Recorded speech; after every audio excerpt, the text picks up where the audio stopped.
Welcome to another episode of Mormon Discussion Podcast. I'm Bill Reel, of course. I've got with me my partner in crime, Teresa Hobbs. I also have here Dr. Julie de Azevedo and Jana Spangler. I've had multiple conversations with all three of you at various times over the last, let's say, decade. But I want to set this conversation up for the audience. I want to give you guys a chance to share your credentials. So let's start there. And if I can just start with Teresa, and we'll kind of work clockwise, Teresa, Julie, and then Jana. Will the three of you just explain to the audience briefly, because most people are going to know who you three are, explain to the audience briefly, like a little bit about your time in Mormonism, just how many years, when you left, if you still go, that kind of thing. And then your credentials that I consider all three of you really wise human beings in my world, in my life, and I want the audience to understand some of the work that you guys have put in. So would you mind sharing that? Sure. So I actually have the most unique story here, I think. I was a convert into the church at the age of 10. I was baptized at 10. My family was Mormon but inactive. And then I went to church with a friend to sort of like fit in because I was in a 90% Mormon area. So grew up in South Jordan, Utah. And went to church until I was about 19, 20 years old. And that's when I left for various reasons that I might, elaborate on as we go. And it had a huge impact on me. So, that's almost 30 years ago. And as Bill and I have been doing some support groups for people coming out of the church, it's amazing how much I still am deconstructing and how much I'm noticing is still there. So I'm learning new things every day from other people. So what I do personally is I'm a certified trauma recovery coach, and I work with people with physical health conditions, so chronic health conditions that are connected to either trauma or chronic stress. And so it's interesting to see how many people, again, within the Mormon structure have so many of these elements because of the pressure of being in the system. And so it's been really interesting to experience that and hear people's stories and support people. Love that. Julie. Yeah, first of all, I'm so honored to be here with all three of you. I left the church a year and a half ago, so I'm really new to this, but I've been deconstructing I had a quarter life crisis in my mid-20s, and then another, the 2015 policy and gospel topics essays and podcasts in the mid-2010s, kind of unraveled everything. But it took me a long time to finally stop attending because I love the church, right? I love the people, I love the church. And professionally, I am a licensed therapist, and I own Wasatch Family Therapy Clinic. I have a master's in clinical social work and a PhD in marriage and family therapy. And kind of by default, because I work with women, I specialized in religious trauma without even knowing it. It took me several years to go like, wait a second, there are themes here. And so women's mental health is my specialty, and also family relationships. And that's me. Love it. Jana. All right. So I was born and raised in the church, very probably border on scrupulosity member of the church for most of my life. In my early 40s, had kind of a big faith shift that started to unravel and deconstruct all of this. And I never know how to describe whether I'm in or whether I'm out. I'm not really either. So I live my life. Most people that would just see me living my life would probably not think I'm very much of a Mormon anymore. And I don't really attend in person anymore, but I still hold a calling, and I have a husband who's all in. And so I still feel connected to the community in a lot of ways. But anyway, so haven't fully made a shift to say I'm all out. Although, I don't know, I feel like ex-Mormons are kind of my tribe too. So tell us your credentials, because you've got some my credentials. Yeah. So I have a certification in coaching and professional coach. I'm an integral professional coach that's connected to integral theory. I also did a 2-year program with Richard Rohr in the Center for Action and Contemplation called the Living School that gave me pretty in-depth education into mysticism, Christian mysticism, and how that and contemplation and that kind of world. And then I'm just finishing up a one-year program certification in spiritual direction. Love it. Awesome. Well, I'm glad the three of you joined me today. This conversation, in order to set this up, this is the thumbnail for the episode. I've spent a lot of time in the last few months digging through polygamy documents. Examples are Catherine Lewis's sharing of the early temple endowment, her run-ins with the Kimball family, other instances where she runs into women in early Mormon polygamy who are saying things to her, trying to get her in, also venting to her. TBH Stenhouse, I think she goes by Fanny, but her last name's Stenhouse, and she wrote a book, Tell It All, the story of life's experience in Mormonism. And she's sharing a lot of what the sisters in early Mormonism, I'll use that term, sisters in early Mormonism are saying to her about how they feel about polygamy.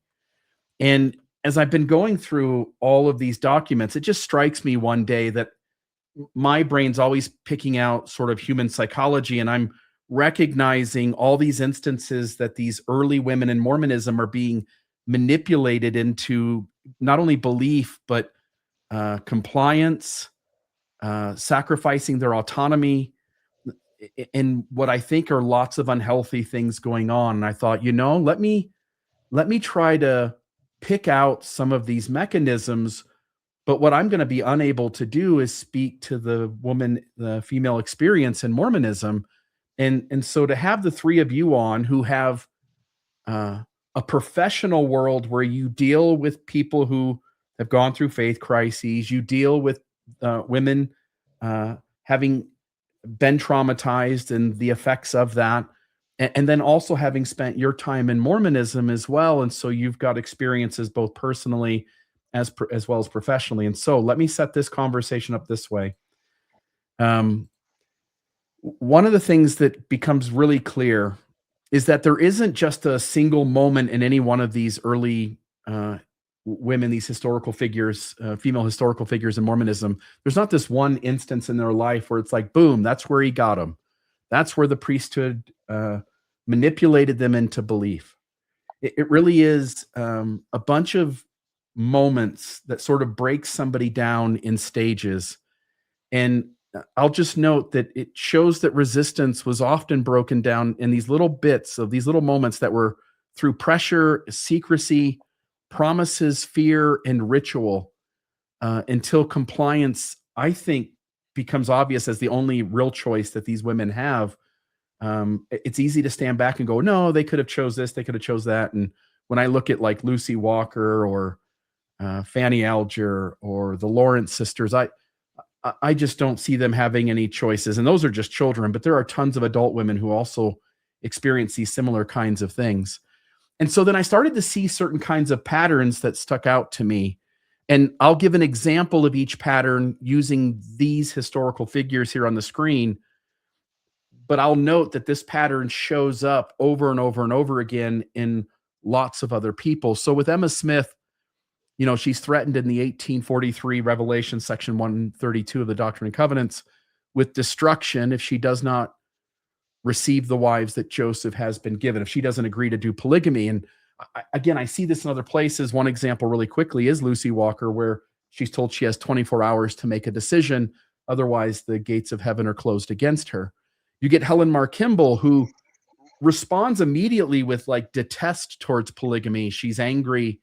And as you read her writings, it's because her mother sort of is in unwilling compliance, and Heber C. Kimball seems to just be in excited compliance, and having your parents sort of push you to do a thing that they say is right breaks her down. And she speaks afterward and continues to carry that anger on. One of the things she says somewhere is that if she had known this was something more than a ceremony, she never would have taken part. And so she felt sort of tricked into it. And I think that happens in places. Nancy Rigdon is one that kind of comes to mind, who felt like she was sort of being pressured and tricked into it. And luckily for her, she had enough courage and safety on some level to be able to stand up to it. Lucy Walker expresses revulsion, despair, intense prayer, and then a spiritually interpreted emotional reversal. So she comes around to deciding that polygamy is true, but when you read the story, you realize that really all of her other options have been taken away, and so much of her well-being and safety and security depends on making Joseph Smith happy as she's in his home. Again, I mentioned Fanny Stenhouse. Annalisa Young is another example. They document being isolated. They talk about the secrecy. Everybody's keeping secrets, and everyone who approaches these folks, including Catherine Lewis, too, whoever approaches her, there are these comments like, I'll talk to you, but only if you don't say anything to anyone. And it reminded me of when I went through the temple and I'm told that here's the moment I'm allowed to leave, but I don't even know what's about to happen that I would leave to. So by the time I know what's happening, it's too late. And there's always this sort of protective distance. Catherine Lewis talks about a ritual dimension. She mentions one of the earliest recounting of the endowment in Nauvoo in the 1840s, bodily disorientation, secrecy. She talks about the endowment and parts of it. It's obvious from her connections that she makes that it is connected to polygamy. And I see these sort of patterns or mechanisms show up all over early Mormon history of how women are tricked, manipulated, pushed, punished if they don't, in order to get them to comply and to show up sacrificing who they want to be and how they want to show up in the world in order to fit in the Mormon box that they have to. And with that, I want to jump into talking about some patterns. And then I want to just start asking a ton of questions and let the three of you respond. So I'll just say, I see the same thing going on today. It's the reason I wanted to have this conversation. There's modern pressure and there's the same pattern happening. So in modern LDS context, the same psychological cluster of things are going on, and they persist in an altered form. Of course, they're showing up differently. They're not the exact same looking thing. Polygamy was done away with starting in 1890, and by the time we get to about 1914, it's gone completely from the LDS Church, although it still exists in certain breakoffs. And but in the modern moment, you've got worthiness interviews, you've got temple access, you've got the sacred undergarment, you've got gatekeeping happening, you've got males serving as the authority in the system as they hold the priesthood.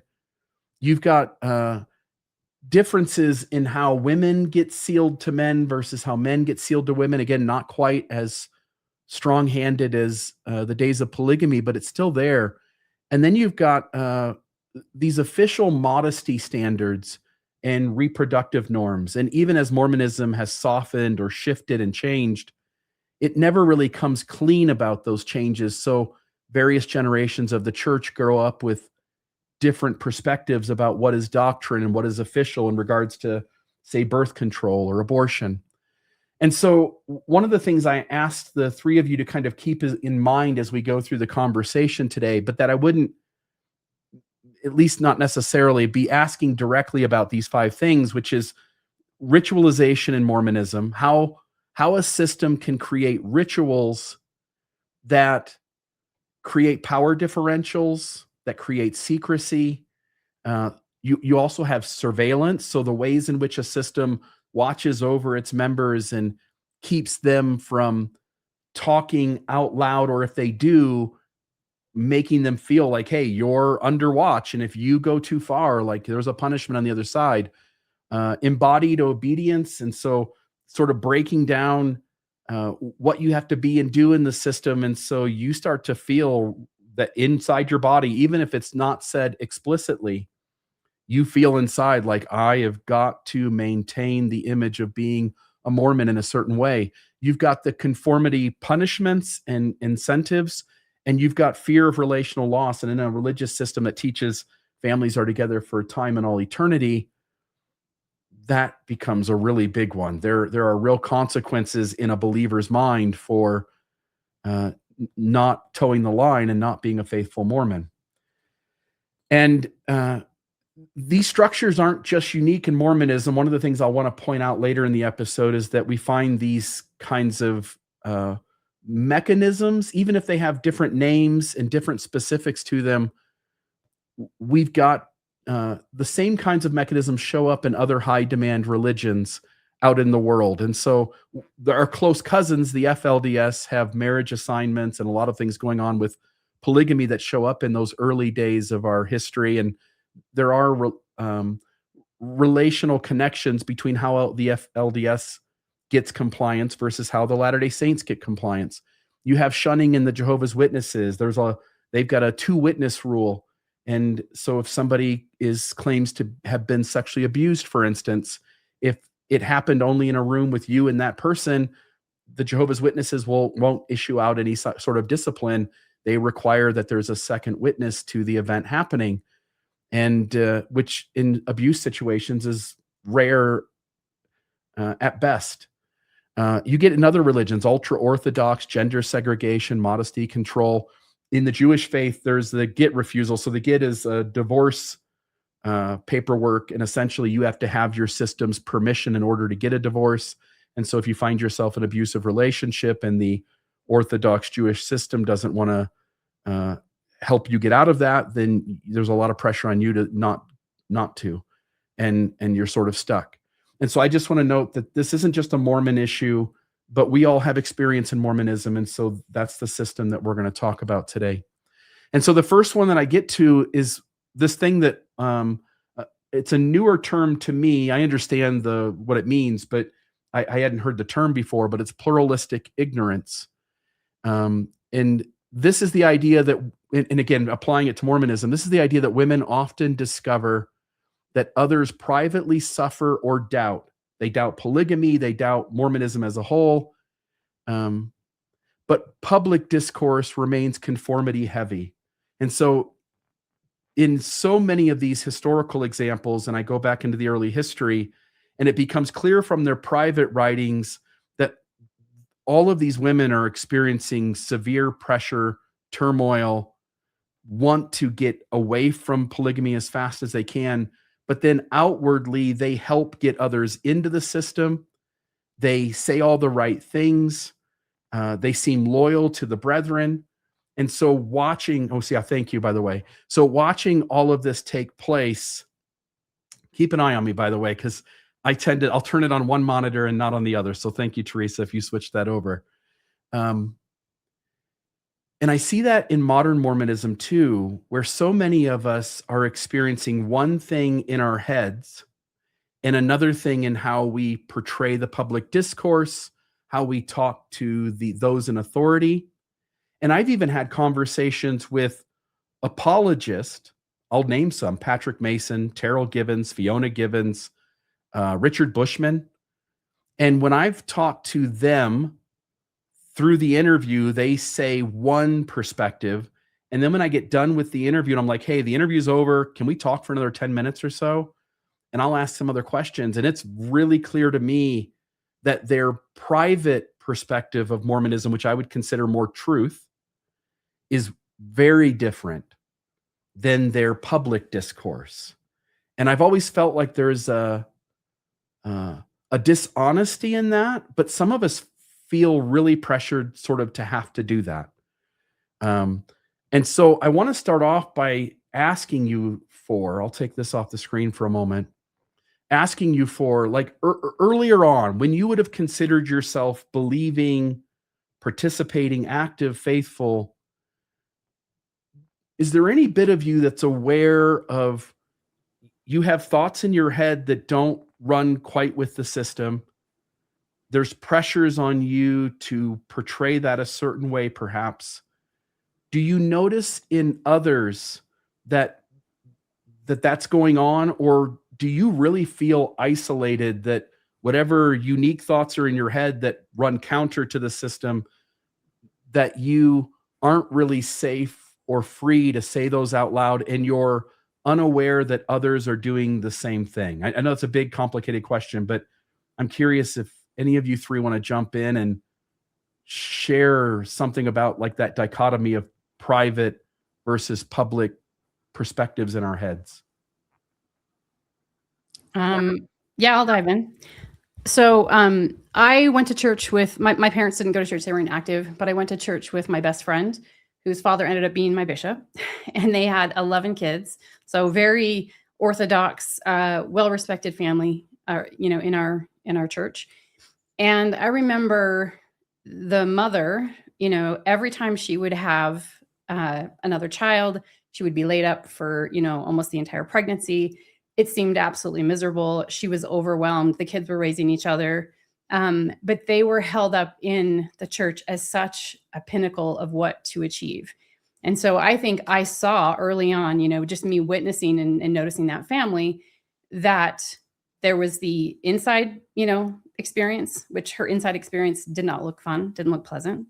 And then there was what they portrayed at church. She was so patient and, kind and submissive at church. And then at home, she would sort of blow up because, hello, how could she not? Like, I don't say that to say anything bad about her, but so I think I learned early on that there's a way that there is what it is, which isn't so pleasant. And then there's the way that it's supposed to be presented.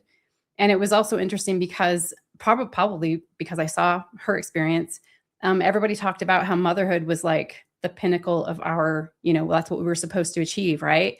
I did not think it looked really fun. I didn't want to have kids. I didn't have that drive because for me, it kind of seemed like you got the short end of the stick. So that's something that I noticed and saw in my experience. Yeah, thank you. Either of you two, Jana or Julie? Sure, I'll jump in. So I think this is just really a human phenomenon, I think, overall, right? We all, no matter whether we're Mormon or not, or we've left or whatever, I think there are ways in which we kind of hold our private life private and we kind of adjust to whatever group we're in. There are probably things I hold back in ex-Mormon communities or in Jewish communities or whoever I'm with or people, I was recently with a group of divorced women. I think that what we share and how we show up is going to be different. And I think the stakes just get really high when we're talking about our religious belief and our belonging. And it hits our identities, it hits in such deep ways that it can feel really painful. I when I work with people who are going through faith transition and start to have these private thoughts that are different than maybe what they've had before or different than the group, it is a very painful thing. It's a relief for them to have a space where they can talk about it openly and say what's on their mind. And part of that pain, I think, is that we're encouraged to talk in church. I think it's actually a good thing that people talk in church and talk about what they believe and share themselves and their spiritual lives. But I think that we're so used to that being a virtue that when we can't, when we have something, and usually when we're going through a faith transition, these new awakenings go deep. They're very meaningful to our lives. We're seeing something in a new way that feels virtuous, that feels bigger, that feels expansive. We want to share. And there's a particular pain in that we have. So yeah, there were a lot of things as I started going through shifts that I didn't say out loud. There were a lot that I did that I later regretted because I did not anticipate how I would lose social capital.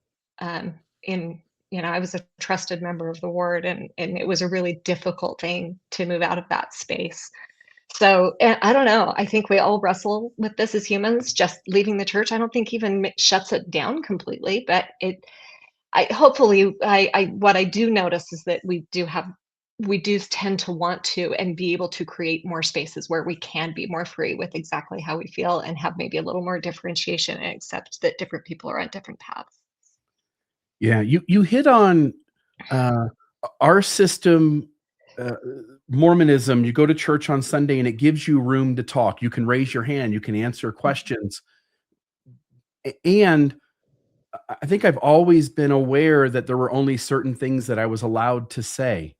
And so even some of the lessons in particular would say specifically, don't go into this or that. Generally, it was the second anointing or section 1 and 32 talk about polygamy, for instance. But I can remember later on in my time in church, wanting to say more and realizing I was really never allowed to say that. So on one hand, it's like, you cannot say those things. And on the other hand, in Mormonism, your answers are all curated towards like 5 things: read your scriptures more, say more prayers, go to the temple, do your food storage. Oh yeah, I remember a time when I was talking to my bishop at the very kind of beginnings of all of this, and I had decided to take some of my tithing money and pay it to places that I felt really personally invested in, and it was to me, it was such a spiritual experience. Like it was something that was so beautiful to me, and it's the type of thing that I would have shared at church.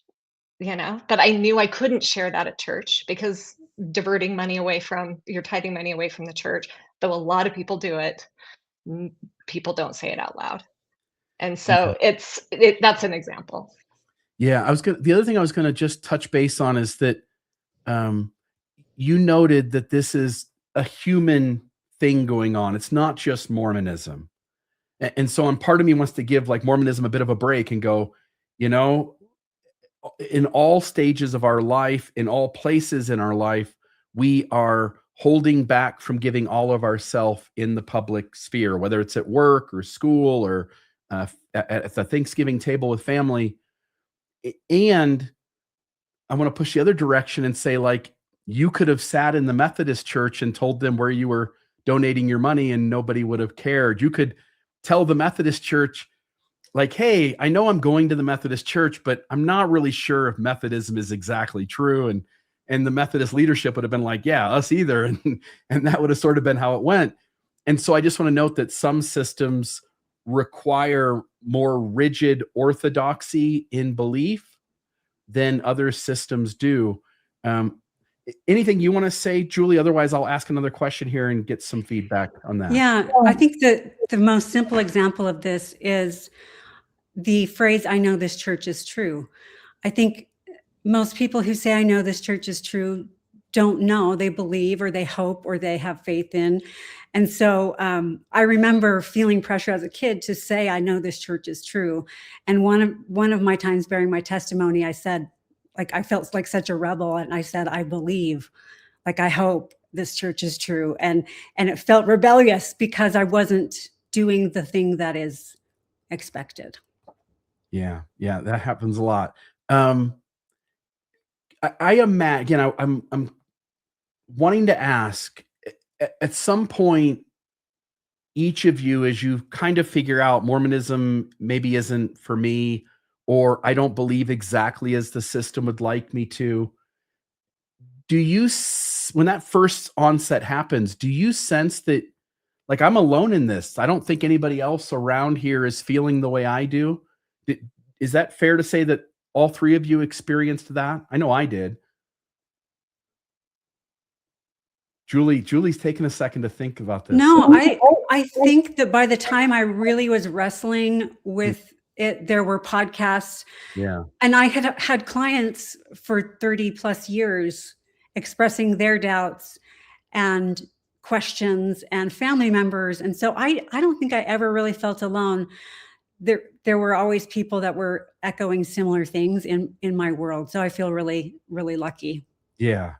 Having sort of had that happen later and you being in touch with everything that was going on online, you sensed like this was a wave of people who were experiencing this. For Jana, Teresa, myself, I definitely felt alone. You two were shaking your heads. Yes. My question is, how does feeling like you're the only one who's experiencing that, feeling like maybe not everything you want to ask or say out loud is allowed, how does that impact your ability to ask questions or to trust your own perceptions as you're going through that? Do you guys have any thoughts on that? Again, I'm going to bring a counter sort of experience because, I mean, I left like almost 30 years ago. There was no concept of deconstruction at the time. I didn't know anybody else who was going through it. And I also don't even know if I had a firm testimony. I believed that the church was likely true, but for me, it was fundamentally like terrifying. The whole salvation idea was scary for me. So I lived in fear a lot. And I remember just, again, like you said, Julie, people saying, I know this church is true. I would hear people's testimonies. And, I never bore my testimony ever, ever, ever, because I didn't know that I could say it with conviction. I also didn't know that I could, play out the right lingo. I was always afraid of being found out. So I felt like a fraud. And I felt like there was something continually wrong with me, that I couldn't feel what other people were feeling, because I was told that you were going to feel that the church is true. Well, I never felt that the church was true. And I was in such a trauma response throughout my whole church, my time in the church. And so I don't even know that I could have looked at the doctrine and had questions about it. I didn't even know to question. So for me, it was a matter of, this is how everybody else seems to feel and experience the church, and this is how I feel and experience the church. And those two things do not come together. So there must be something wrong with me. And so that's what I held for such a long time while I was, in the system, until I gave myself permission to leave. Yeah. Yeah.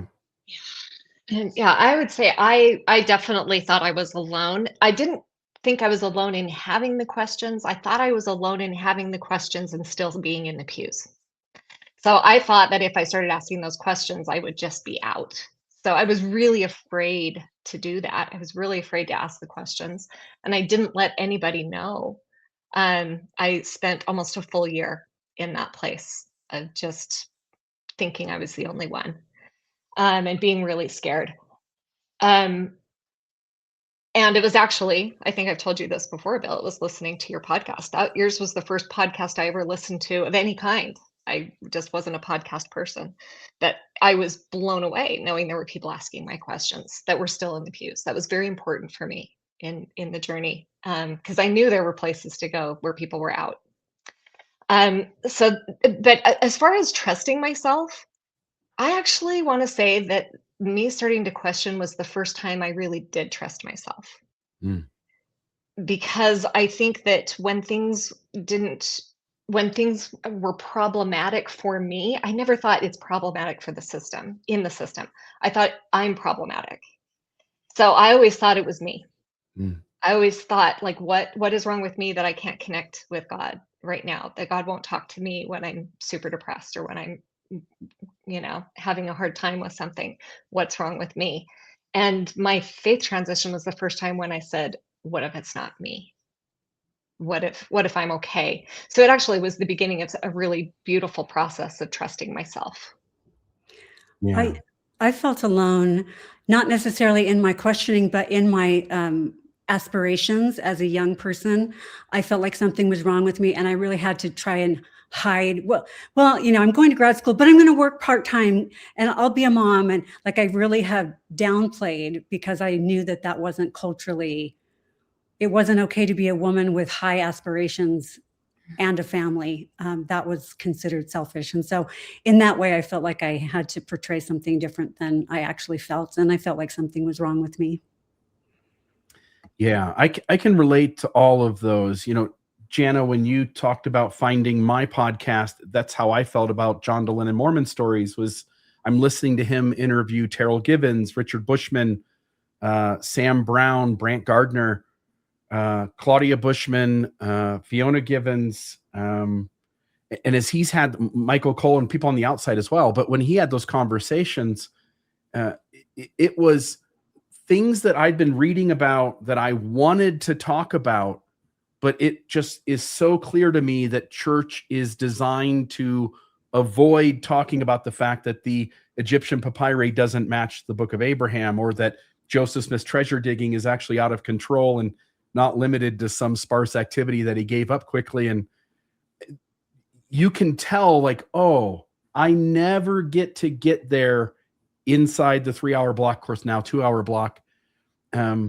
And I just realized I had to go somewhere else to find those things. And when I heard specifically Richard Bushman and Terrell Givens having the conversations with John Dehlin, I thought, wow, isn't this fascinating that nobody needs to lose their shit, and two people can have a grown adult conversation about the messiness of Mormon history. And I don't have to feel shame around that. I don't have to avoid it. Like, they're just talking about it, and I get to enjoy this great conversation. But immediately going back to church the next Sunday, I realized, like, oh yeah, like that can never happen here. And And so I appreciate you guys saying that. I'm going to put this image up on the screen here. This is the kind of thing that this first mechanism sort of addresses, which is, the men are off doing their thing and the women want to gather around and share the hardship of what polygamy is. But again, there's so much secrecy in the temple. There's so much secrecy about how polygamy is shared publicly. Joseph Smith and other men are often getting women to be intermediaries, and then they're the ones who take the risk, who get thrown under the bus essentially if they get caught having the conversation.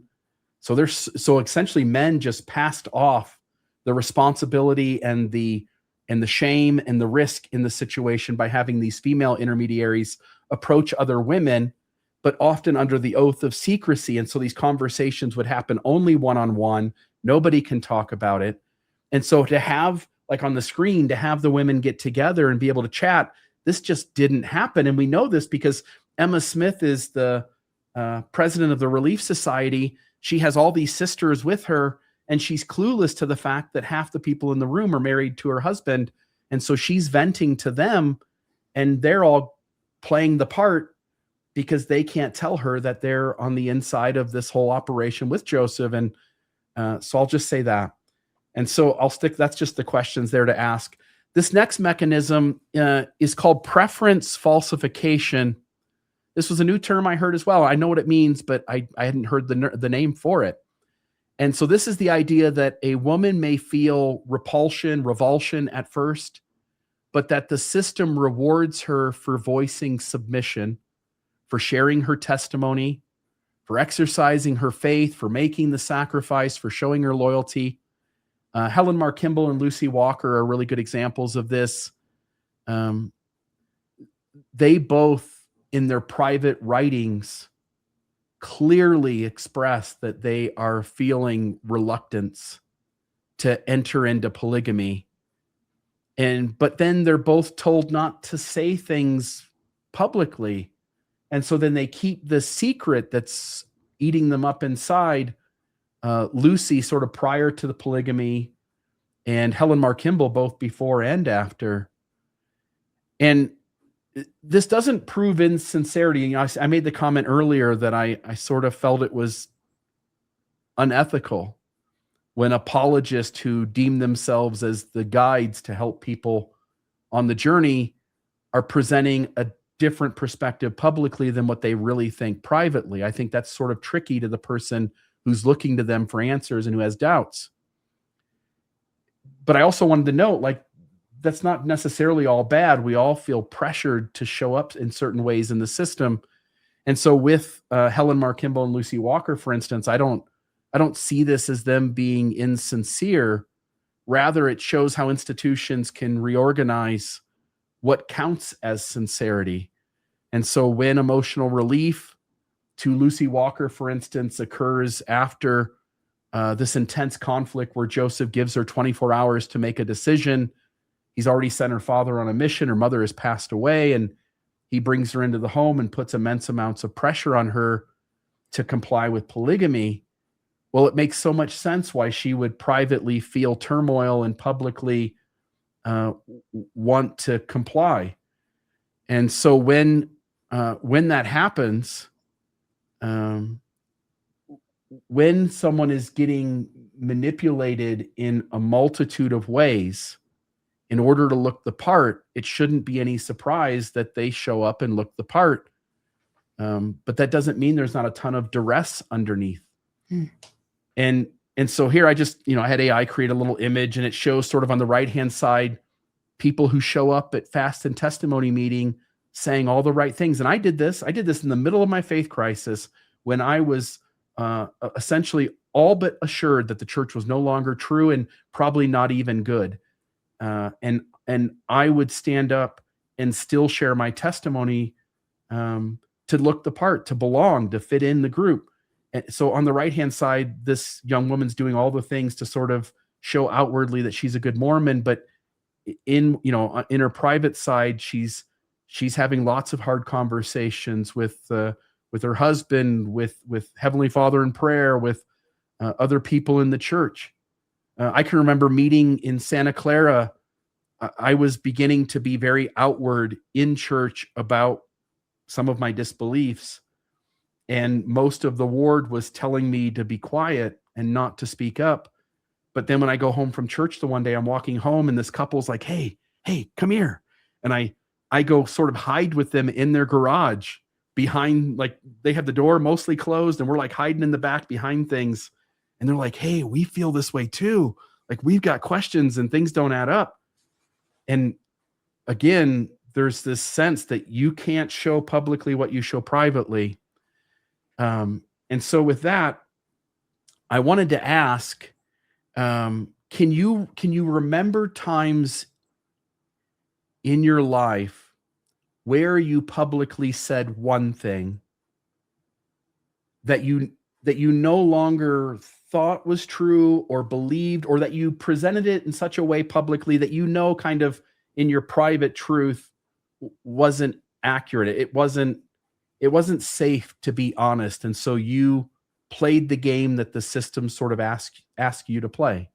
And I know that's, by the way, a question that puts you on the spot, but if we're going to talk to people who are going through this, we have to at least expose ourselves a little bit. So any thoughts from you guys?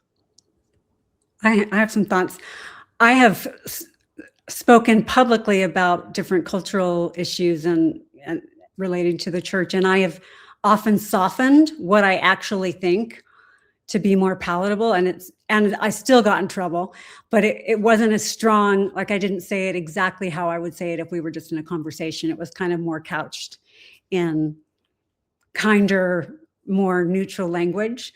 So I have publicly said things that don't quite match. I mean, not total opposition, but weren't quite as far as I actually felt. Yeah. I was going to say, when I was in the church, I thought it was pretty weird that you were required to go sit down with a male and, confess your sins or have a worldliness interview. So that never landed for me. It was never something I wanted to do. So I just avoided it whenever I could. But we had a group that was going to the temple for, to do baptisms for the dead. And I felt so much pressure that I had to, I had to sit down with my best friend's father at the time. And that was so uncomfortable for me. It just went against everything I felt, and I didn't even actually know why. But, when you think about the question and you ask a woman, would you rather be in the woods with a bear or a man? Most women say a bear. So it's really odd to be required to sit down with a man and tell him your deepest sins, and especially when they happen to be your best friend's father. So anyway, I ended up doing the interview because I, had to get my temple recommend, and I felt like I gave myself away. It felt pretty horrible. And then I absolutely hated the experience of baptisms for the dead. And I never went back after that. Yeah. It reminds me of my disciplinary court. Again, I had put out an episode where I had clearly laid out a multitude of times that Elder Holland had been dishonest, had misrepresented the facts and what appeared to be blatantly intentional. And I go into my discipline, again, working up to my disciplinary court. My stake president is asking for the examples. He's agreeing with me that they look like they're lies. I go into the disciplinary court, and he's telling the other 12 men in the room, along with his stake presidency, he's telling them that the reason Bill is in here is because he's called Elder Holland a liar. And, if you listen to the audio, I say out loud, I say, but even if he lied. And his answer is, even if he lied. And I thought, I'm not allowed to say that. Like, even if a leader of our church is lying, you're not allowed to say that he lied. And the turmoil, the next question I want to ask is, what does that do to a person? So again, you guys have all dealt with this in your professional lives. What does it do to a person, either you personally or the people that you've helped, when you have to live in the sort of the cognitive dissonance of your own life, where you are a thing, a person with parts and passions, thoughts and feelings and experiences, and then when you show up in important places in your real life, you hold that back and you live something different. I'll say for me, I felt so alone. I felt a ton of anxiety. Like every sentence was so important that I articulate it the way the system wants me to articulate it. And I can only go so far, and I'm not really allowed to tell my truth. And I'm curious what the three of you, your personal and professional experiences when people try to live in two very different places in their internal world. I'll say something. So I think it's really complex, and it's kind of different for different people, and it depends on who you are, and it depends on how differentiated you are, and it depends on how much of a sense of an ability to have a private life and a public life you are. I think that there are ways if you're a person that, I think of like mega church pastors who maybe are gay and then they're preaching heavily against that. Like, I think that has a big toll on a person, when you have to be completely against something that you are living with, or whether you're for it or if you're just trying to fight it yourself. I just think those kinds of realities are really, really, really difficult and really painful for people. I also think that there are people that get into maybe a more of a nuanced position. They have a personality that, has a little more nuance in it. They go in for a temple recommend, and they are perfectly comfortable saying, I sustain the brethren, but it means something completely different to them than it does maybe even to the person who is giving the interview. And they don't really care whether the person giving the interview is understanding them correctly or not, because they know their purpose, they know why they're there, and it becomes more of an issue of understanding that I don't let everybody into my private thoughts. So if some people look at that and they would rightly feel it and see it as duplicitous and lying, and other people just look at it as I am a person with differentiation and privacy. That I don't think is as painful or as difficult as someone who really is just conflicted and feeling like I have to put on a front that is not me. And if you found out, I would die, you know? Mm. I think you can be authentic and not say everything. Yeah, because it's not safe to say it. Yeah. Yeah. No, I was going to say like that. I think I agree. Like it depends on how differentiated you are. But for so many people who aren't, who have lived only in the structure of the church and that's all they know, I think the only way to resolve cognitive dissonance is to blame yourself. Like you're wrong. Your feelings are wrong. Your observations are wrong. Your instincts are wrong.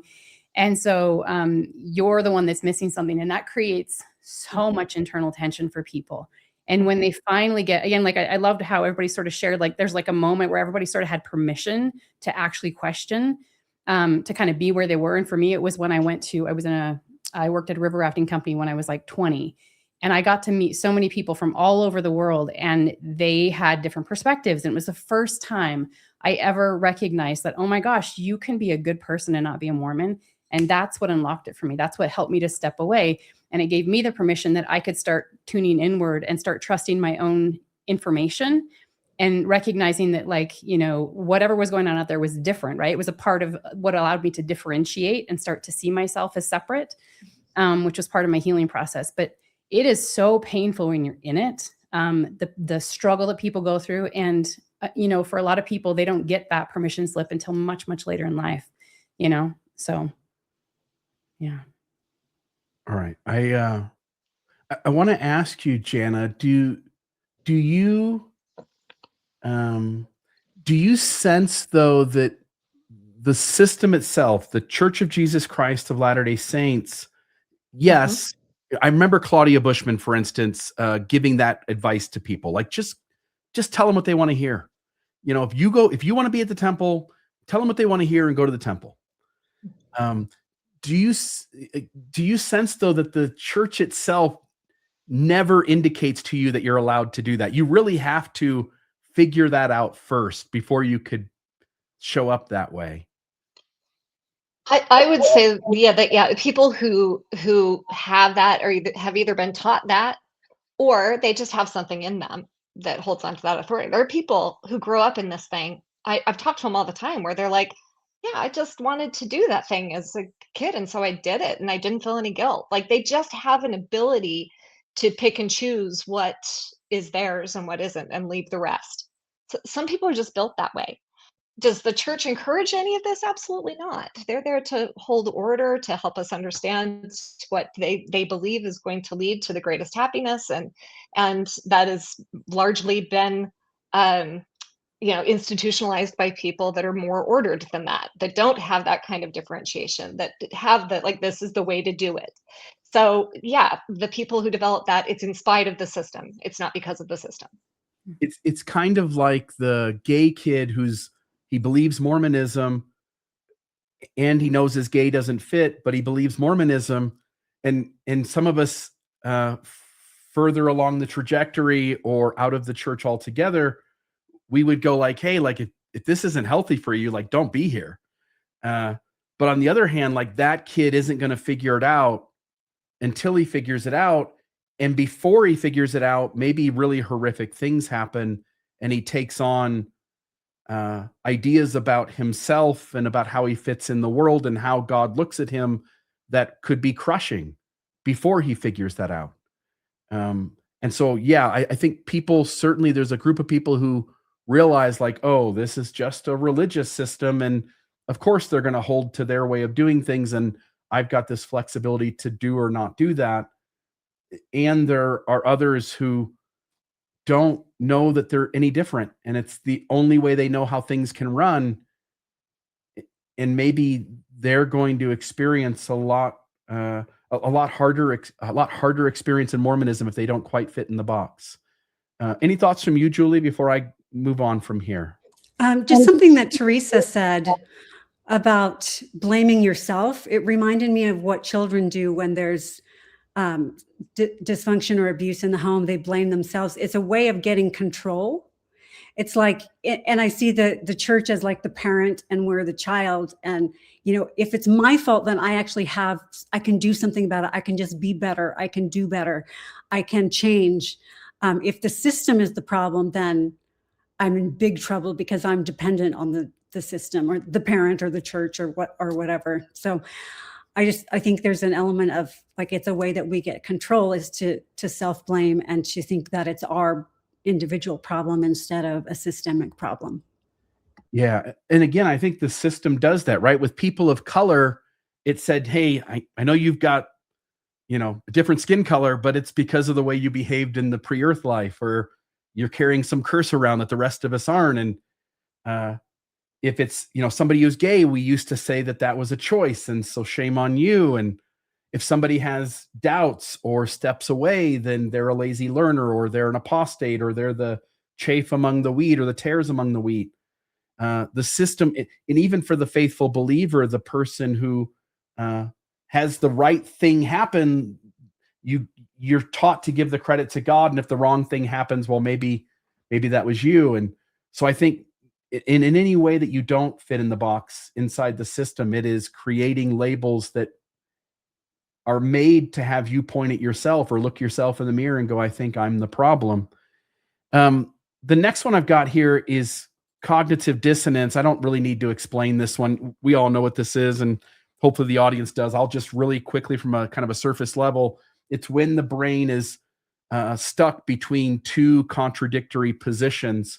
And so it might be on one hand, again, knowing that I'm gay and I didn't choose that. And on the other hand, it's Mormonism telling me that I can't show up in any way in my life that is outwardly behaves as a gay person. And so that conflict is going to eat away at us, and our brain doesn't want to be stuck in that space. And so almost all of us don't have the tools or resources to deal with that very well. And what we end up doing is our brain generally will push us towards making a decision on one side or the other in order to resolve the conflict. And it can be so extreme that people will just, take their lives, for instance, to exit the problem. But in the softest ways, people will sort of move back towards belief because their identity and much of their life is tied to it. Others will step away from the church, realizing that that was too much of a strain on them, and that for them to be their authentic selves, that they had to step away from Mormonism. And so I'll just ask here, in regards to this, do you guys have any recollection memory of how the church taught you to deal with cognitive dissonance. What did you see as a believer as the paths to cope with that, reconcile it, solve it? Any thoughts from you guys on that? Yeah. Oh, sorry. Go ahead. Jana. Oh, okay. Yeah, I mean, I think when you have cognitive dissonance, you have three choices, right? You can either backpedal into what you know, kind of let go, reason away the things that were coming up for you, and go back into conformity. You can throw away where you came from and go totally into the opposite, into something new, and reject everything you came from. And then the third choice is that you can kind of wrestle with both and use it as a thrust for development, to look at things and say, what part really is mine from where I'm coming from? What part do I need to reject? What is not healthy for me? How do I incorporate that into something new as I move forward? The church for sure is in camp one. I mean, no question. The church, when you hit cognitive dissonance, it's don't trust yourself, trust God, trust the prophets, trust what you've always known, don't look too deeply, don't ask questions. I mean, we've all seen the talks about, doubting your doubts, and once the prophet has spoken, the questions are over, and on and on and on. It is clear that is their answer, is option one. Now, there are some, I think the Faith Matters crowd, or the Terrell Givens, people like that, I think are advocates of number three. Like, yeah, there are ways you can believe yourself, and there are ways that you can, make that work. It's all kind of in service of the original story, but it gets some of that complexity. I think the best thing that people can do is to try to have that growth and that experience, but trusting yourself along the way, and not having a specific destination in mind, but being able to let it unfold and end up in the place where it's right for you. Yeah, great advice. Either of you two? I was just going to give the example of, let's say you get a blessing, and you're getting a blessing around something that's uncertain, and you're given information through the blessing that XYZ is supposed to happen, and then it doesn't happen. Right. And so you're left with how to make sense of that, which creates a lot of cognitive dissonance, because, this is a priesthood holder who's giving you this blessing. They have God's authority. They are, getting revelation, whatever. And so a lot of people, are told that they didn't have enough faith, or, it was just God's plan all along, or whatever. I don't know. And so I think that can create situations like that, where, depending on where you are in your own evolution, as Jana said, you may be able to lean one way or another. But I think most people tend to lean towards, it's me. I lacked faith. I lacked conviction, whatever it is. Yeah. Can any of you three remember a moment early on when you, again, I'm going to take it for granted that there are moments in your life where you're like, oh, this all adds up, and Mormonism is true, and it's the one true faith, and there's nothing wrong here. And I'm wondering if sort of early on in the process, if you can remember a moment where you felt significant cognitive dissonance, and any thoughts you had, like what that felt like, if you want to share specifics, what you were sort of pulled between, and how you handled it, or what you thought your options were to handle it. Any thoughts there? I've had a lot of cognitive dissonance around women's place in the church, or lack of place in the church, lack of power. And it was really painful I saw it as a kid, and then it just became more and more painful as the years went on. So I feel like I've lived decades of cognitive dissonance related to women's lack of power in the church. And and then the Heavenly Mother, where's Heavenly Mother, and how come women don't have anything equivalent to the priesthood or don't have the priesthood, and just really upset. And then wondering if God, well, does God think women aren't, this is God's church, does God think this? And really wrestling with that. And then and this is like fairly recently, got to the point where I was like, oh, it's because it's not what it says it is. The church isn't what it says it is. That answers by so it's not what it says. And that makes everything make sense. And that dissonance went away almost overnight when I acknowledged everything makes sense if I just, and I lived with that dissonance for a long time, and it did contribute to my development. And I got to the point where I was like, okay, moving on, where it just was gone. And that's such a relief, such a relief. I mean, that was only like a year and a half, 2 years ago. There are so many moments early on. I think that the critics are just superficial in their arguments. And Mormonism tells me this is the things that people are criticizing us about. Jesus was born in Jerusalem instead of being born in Bethlehem, right? The Book of Mormon.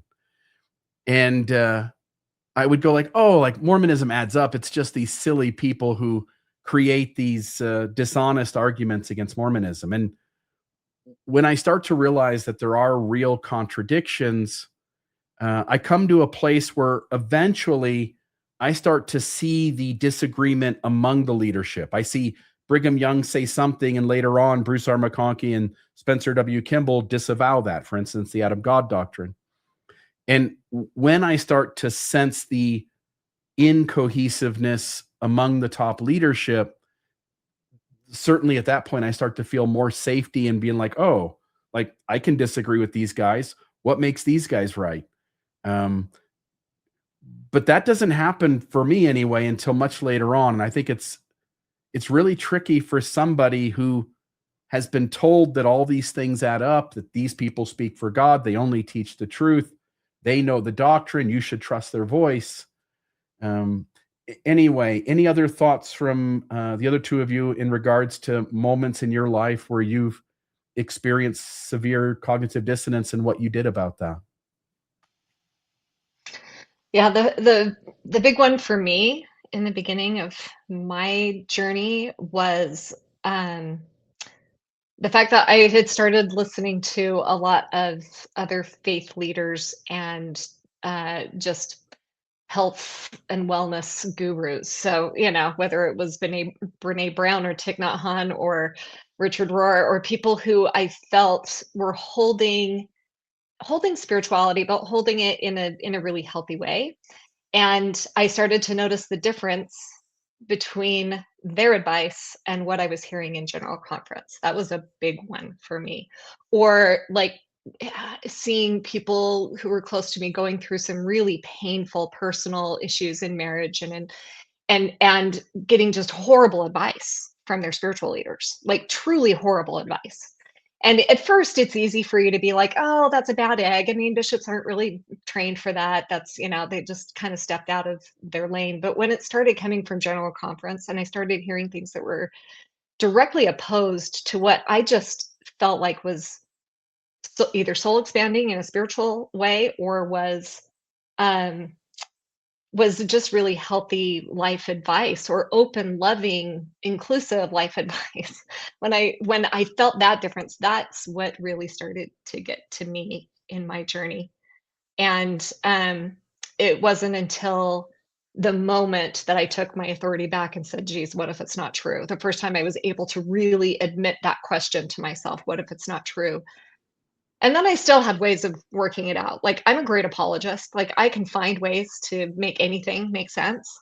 And so I was like, well, we're good at certain kinds of problems. We still have the doctrine right, but we're just not really good at some of this human, I don't know, first world problems. But we're really good at the solid stuff. I was there for a while. Took me a long, long time to be like, wow, there's just a big lack of education in really deep humanity and spirituality going on here. It's just different. It's just in a different realm. It's focused on first half of life issues. It's not as expansive. So that's how I came to see it more in these days. That's why the developmental models were so resonant for me. I'm like, oh, okay, this is starting to make all of this make sense. This is why their advice is great for where you're at a certain place. And if your life is really, your personality, everything is just built for this system, then it works great. There's nothing necessarily wrong with it. But for a large number of people, it's not healthy. There is a whole nother kind of wisdom available out in the world. Brene Brown, Richard Rohr, I could go on and list a whole bunch of names. Don Miguel Ruiz, Jack Kornfield. There's a ton of wisdom out there that is a very different thing than what you get inside the church. And I will say, Jana, that the moment I opened myself up and said like, oh, like that's really wise. Those are teachers who have something to say that Mormonism doesn't even grasp that it exists out there. And it's a sort of a strange thing when you're in it and you believe it, and you've been taught that these men are having direct conversations with the creator of the universe. And then you realize that their blind spots are so big that they don't even have a recognition that wisdom I'm getting in other places even exist in the world. And I'll say that provided some cognitive dissonance. Anyway, anything else from you guys on that? I just wanted to say speak to something around like the impact of learning how to sort of direct blame to yourself in the system of the church, and how long it takes people to shift that pattern. I work with people who, been out of the church for years, and they will still second guess themselves over and over again. They'll see something that happens. There's part of their brain that's like, yeah, that's wrong, right? But wait, but could it be me? I think it might be me, and it takes them so long to be able to just be like, okay, that is what it is. It's what I'm seeing. I can call it for what it is. I don't have to internally question myself over and over again. And so it's just interesting to see the process of people, again, gaining back their own sense of truth and trust. And it's a process. And the church really does create so much of a pattern internally inside of us because it's just second nature, I got two more categories. The conversation we just had in the last, say, 10 minutes, it prompts me that I really want to ask about the 5 things. And so I want to go into one more mechanism, and then the one after that one is learned helplessness. But before we get to learned helplessness, I want to talk about ritualization, surveillance, sort of embodied obedience, the incentives in the system to conform and comply, and the fear that we have over relational loss, for instance, our eternal family being severed. But before we get to that, let me put this up. So identity fusion, the idea here is that Mormonism repeatedly treats female compliance not as an individual decision, but as a protection of the sacred order. And so, we all have to comply in Mormonism to uphold God's kingdom and to build it and to sustain the leaders as prophets, seers, and revelators. But I think there's definitely more pressure on women to do that. It's framed as in early Mormonism, it was framed as the protection of father's household, a husband's priesthood, children's future, in the restored order itself. And some of that plays out today for sure as well. D&C 132, so Mormonism's sealing system of how families are connected together for all eternity, and the loyal recollections of people that convert resistance into a threat against sacred collective self. And so this idea that you sense that you've got to go along with the system. Teresa, you've been pointing out in this entire conversation over and over that the system teaches us sometimes to see ourselves as the problem, the broken part inside the machine. And so there's so much pressure to sort of fit the role so that we keep the system going. And I'll just note that once that happens, we don't really have the ability to self-protect. We can't say no anymore. We don't have again, if you haven't developed the autonomy that Jana spoke of, the ability to make choices when the system is sort of telling you what you need to be and do, and going like, yeah, that's cute, I'm going to still be me and show up and do things in the way that my inner self tells me is wise to be my best self and to protect myself inside this system. And so when you compromise yourself over and over and over again, I think it eventually turns into sort of self-betrayal. And if you still think the church is true, but you're choosing you instead, now it becomes kind of a cosmic betrayal. You're betraying God, you're betraying his prophet, you're betraying this religion, you're betraying the priesthood. So I think you sort of get placed in what I'll call a Sophie's choice. And so I just wanted to, again, questions here are how much of your identity is tied to being a good wife, a good mother, a good daughter? How much of you being those things is tied to being a good Mormon? And maybe speak from your experience. Are there moments where you notice, for me to be a good person, for me to be a good mom, for me to be a good wife, I also have to be a good Mormon? Because on this side of things, I'm like, those aren't connected at all. And in the system, I often felt in my own way with the terms that would relate to me as a man, that I had to be a good Mormon in all the ways a good Mormon is to have any chance of being truly a good father, a good son, a good human being.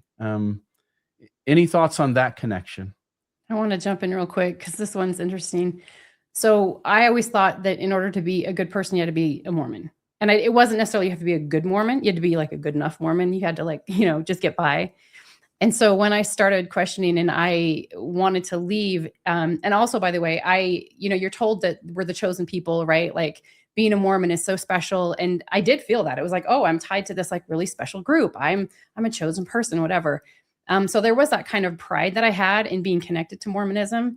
But then I felt so icky inside the system itself. So it was like this like split where, I didn't like being in the system, but if I wanted to be considered a good person, I had to be Mormon.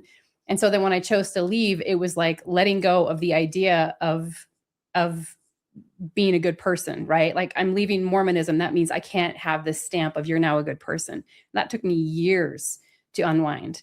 So that's what I have to say around that one. But yeah, interesting. Yeah, it is a big thing in a high demand system to untangle where the religion ends and you begin. Thoughts from you guys? Bill, so many of my clients who are having a faith transition, their biggest fear is, how will I raise my children? How will I know what my values are? And because we inherited this whole system, most LDS people are ill-equipped to tune in and say, oh, I have values, like this comes from me instead of externally.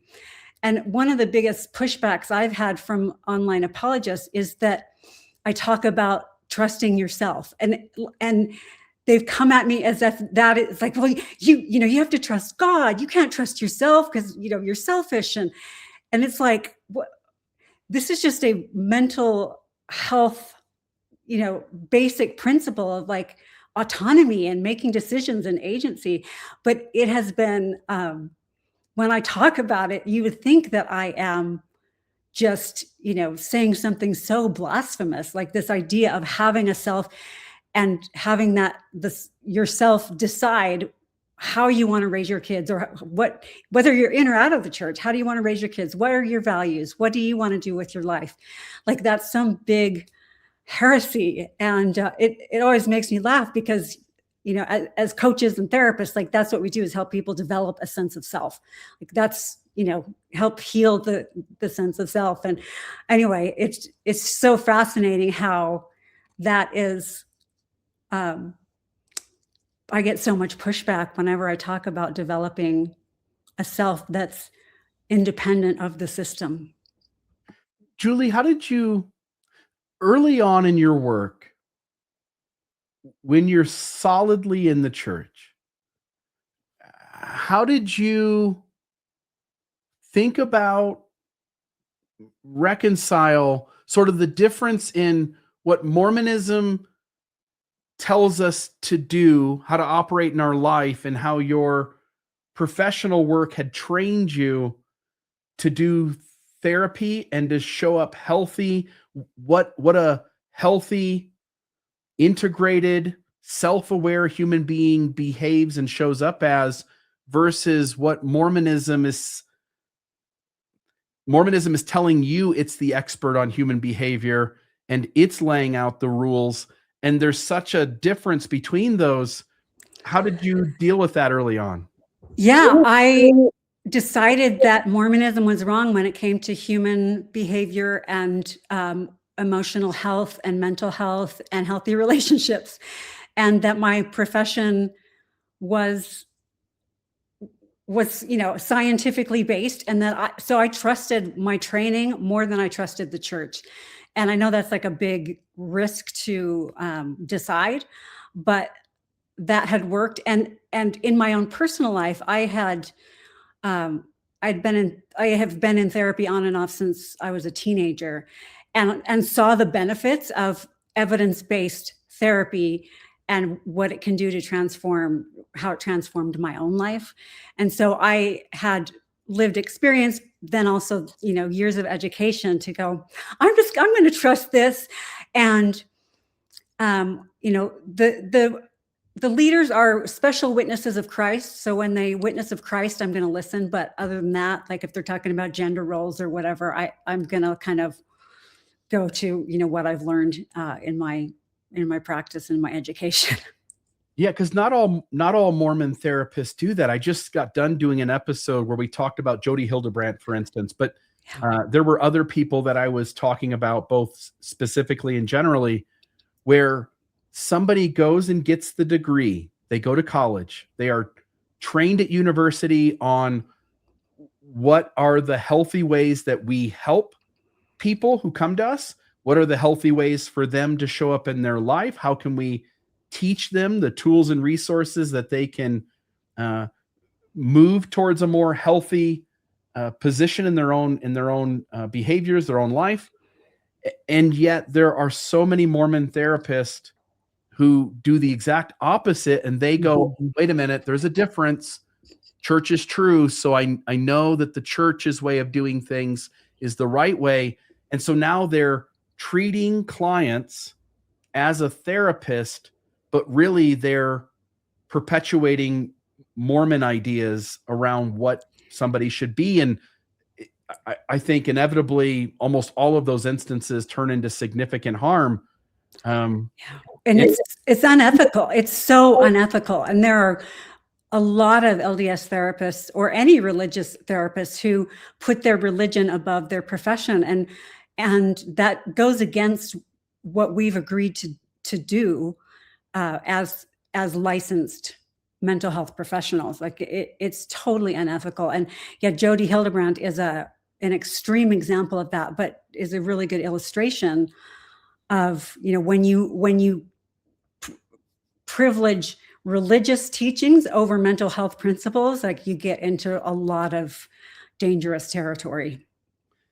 Yeah, a good example is prior to Dallin Oaks is Russell Nelson, and his wife Wendy Nelson is a therapist, and she writes a book, The Not Even Once Club, where all the kids agree that we're not going to swear, and we get to be in the Not Even Once Club. But if any of us swear one time, you are out of the club. And what that would teach kids about, I'm not allowed to make a mistake. If I make one mistake, I am I lose value. I no longer have the value to belong to my community. And I think like, oh, like, Yeah. I could have just looked at the cover of the book and said, this is a bad idea. And Right. that, Let's teach scrupulosity from, kindergarten on up, right? Yeah. So unhealthy. It is. And at least part of the conversation today is I want people to just notice the differences of how the world handles things and how the church handles things, and for people to feel some increased sense of safety, whether it's in the system or not, for them to feel it themselves about how they go on forward living their own life. So the next one here is learned helplessness. Can I say something about this, Bill? Because this one was a big one for me. This, the Sophie's choice you talked about. I choose myself or I choose God. I mean, that was what kept me very, very trapped for a very long time. It was so important for me to be acceptable to God. And so the self was always wrong. Always, always, always. If I had a problem, it was always me. And I just want to say that it's such a false dichotomy. And I think that's what Julie's running up against. I hear people say this all the time, whether it's Julie or anybody else trying to teach some sort of, finding yourself and listening to yourself. People think of it in that dichotomy. Like that means you're taking people away from God.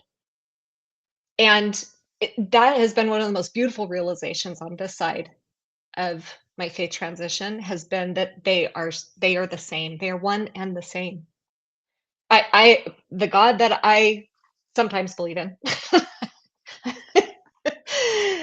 that kind of, divine love and power that draws me to something bigger than myself, I'll put it that way. That God is one who wants nothing but that for me. That God wants me to follow myself and know myself and be self-possessed while also caring about others and caring about the sanctity of all humanity and creation. That's what makes me excited. And it has been one of the most beautiful parts of the journey, is not having to make that split. And so it's just a false dichotomy. The people that are coming after Julie, it's a false dichotomy. When you anchor that self, it brings you closer to God. And that has been my experience. I just lost my train of thought. I just had something really brilliant to say, I'm sure. Yeah, it'll come back to me. Think about it. I'm sure it will. Let me say, Jan, I 100% agree with you that when we put people in a position that they can either choose themselves or they can choose God, and if you choose one, you are doing it at the disregard of the other, that is a false dichotomy. You're right. And the system so many times teaches that, right? I remember a conversation that struck me as interesting was when Elder Oaks, when he was, I don't know if he was in the first presidency at the time or if he was an apostle, but he was giving a talk to the youth of the church, and a young lady asked him, she gave a story about her parents, and she said there was a moment where my parents disagreed with the leaders of the church, and they went and prayed about the thing, and they felt like God had answered them that they needed to do something different than what the church was instructing. And Elder Oaks immediately informs this young lady that that's how you know that you're not being led by the Spirit, even if you think you are. When you feel the Holy Ghost tell you to do something different than what the leaders have taught you to do, then you can know that you are listening to the wrong spirit.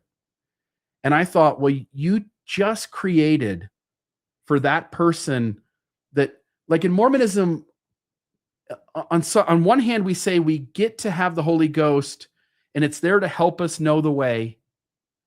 And then on the other hand, we say, yeah, but if that ever disagrees with these guys at the front of the church, then you're not really listening to the Holy Ghost. And all the moments of creating self-doubt in the person, and really you only get one path that really is approved, and it's to do exactly what the brethren tell you to do.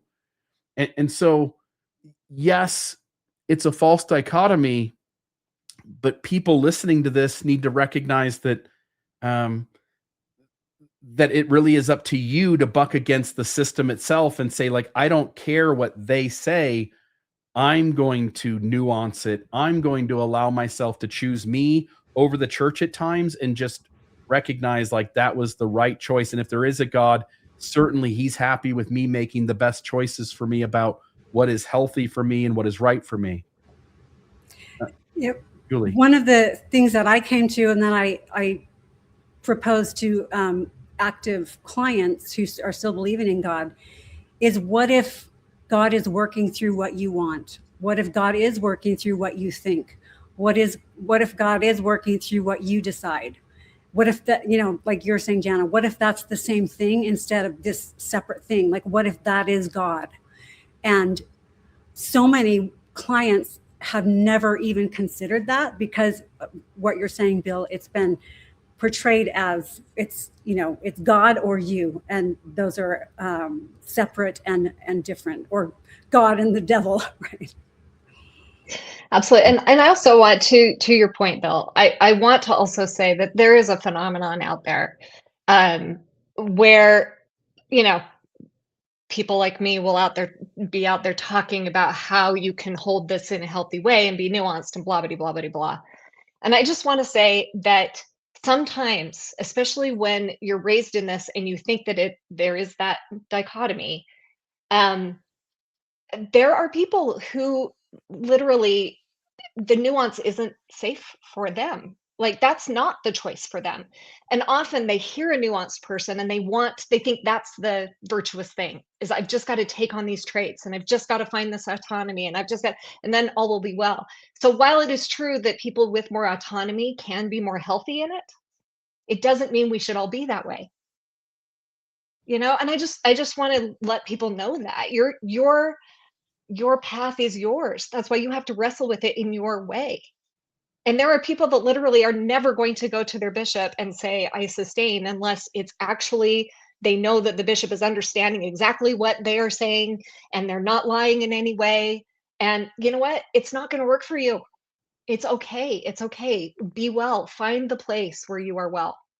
So I also want to say that too, because I think a lot of times in the nuanced conversation, people get the idea that that is like the way to be. It's not the way to be unless that is your way to be. Yeah, it reminds me that we're all in different stages of development, and it is inappropriate to assume that one stage is better than another, and to drag someone from one stage to another, or to try to pull them back to your stage, which I think, in terms of what we're talking about, sometimes the system is acting that way and trying to pull the person who's outgrowing Mormonism and trying to create lines in the sand that will shame them, punish them, criticize them into coming back into that stage of development. Yeah. Yeah, I mean, I think this happens on all sides of this whole thing.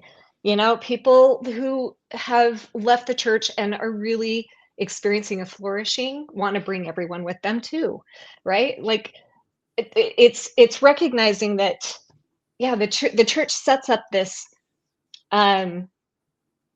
They set up a path that has elements of human flourishing in it. They teach values. They teach even the ritual, even the covenant path, like all of these things.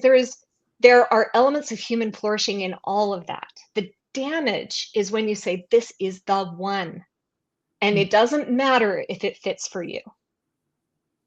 And that is why it can be very healthy to look and say, this ritual was very damaging to me.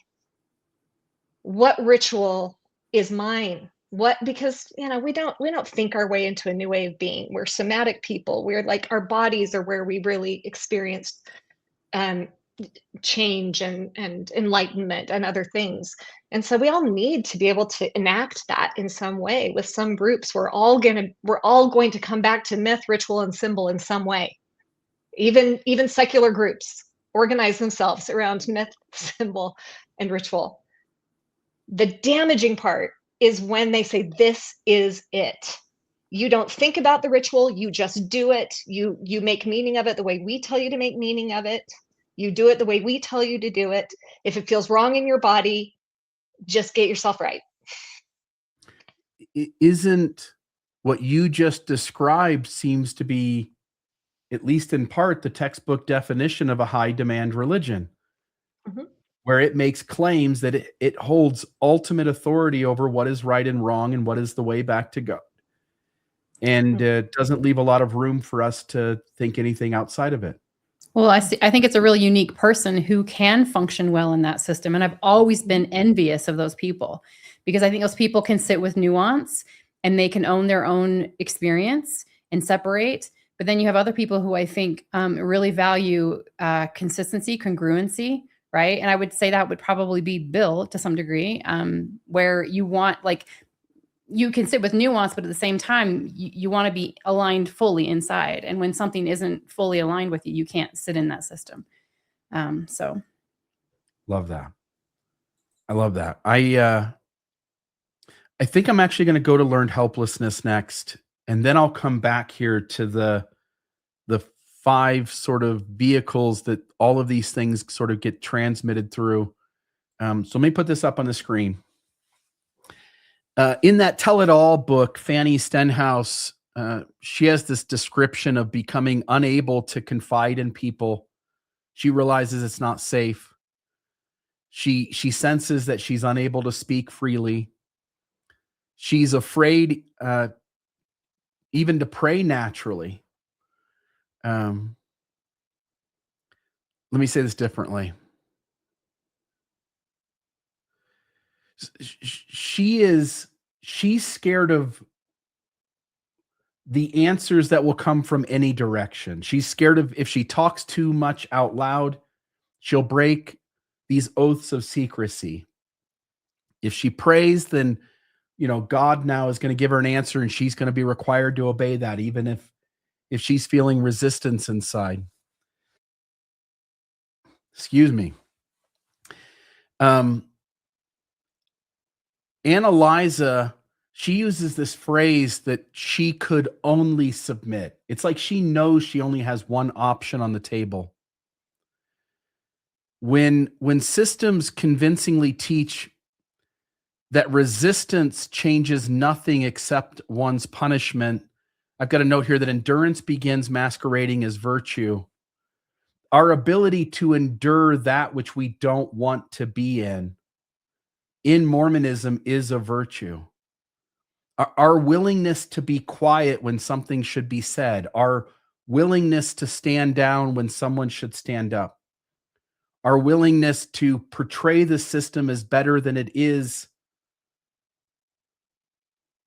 all of that ends up, the system rewards us and tells us that that's virtue, but we're sort of compromising ourselves in a way that we begin to learned helplessness. And it is there's a note here that it's a predictable response. It is. A system can beat you up so bad that we all, the 4 of us have watched enough around this system to have seen people who have learned helplessness.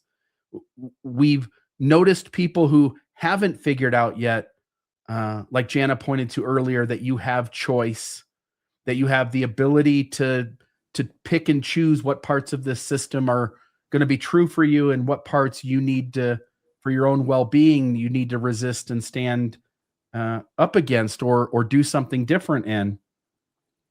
And so I'm curious if there's been moments in your life where you have felt helpless in Mormonism, and if you'd be willing to share those, what those looked like, how you dealt with that. And now looking back, I think maybe the bigger deal is now looking back at those moments and going and having thoughts and feelings in this part of your life where you're wiser about what that was going on, and whether you have regrets that you should have done it differently, whether you have a lot of self-compassion that was the best you could have done. I'd be curious how you wrestle with in the here and now with moments behind you that that you in Mormonism felt helpless when you really weren't. You really weren't helpless, but you feel in the system like you completely are. Any thoughts from you guys on moments in your life where you've experienced that? Yes. So again, my entire Mormon experience was learned helplessness. I was primed, so I just want to acknowledge that. Like I was primed to respond to the system very poorly.